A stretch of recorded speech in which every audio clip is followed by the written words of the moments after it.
Okay, ada sebiji RS kawan aku ni. Dia nak balik tadi, motornya tak boleh nak hidup.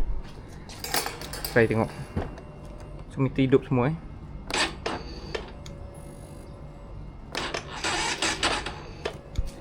Okay, kita cranking boleh, tapi tak cukup kuat. Confirm bateri dia memang dah kong dah ni. Okay, so dia hari-hari pergi balik daripada Jalan Kebun ke Petaling Jaya selama 5 tahun. Hari ni bateri dia baru kong. Dia cakap tak pernah tukar. Kita akan tengok bateri dia betul tak original. Okay, dia cakap ni bateri asal. Macam aku dulu beli, dapat bateri warna hitam. Dia brand Yuasa ke apa, aku tak ingat. Dia ada cas bateri dekat kedai. Okay, lepas tu dia pergi kerja, balik dia ambil start motor.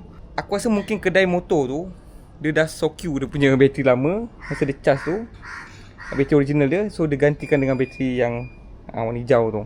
Okay, bateri aku akan tukar kat motor ni Type X, okay, EYTZ7S BS, okay, 12 V7AS 10HR. Okay, spek dia besar sikit daripada yang ni.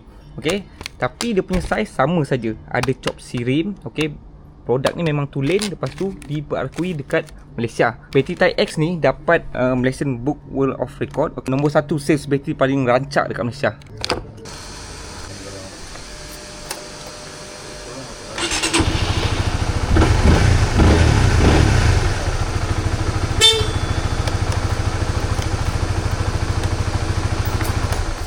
Okay, settle. Kalau korang nak dapatkan bateri Type X, korang boleh dapatkan dekat dealer-dealer yang berdekatan. Pastikan original dan sah. Okay.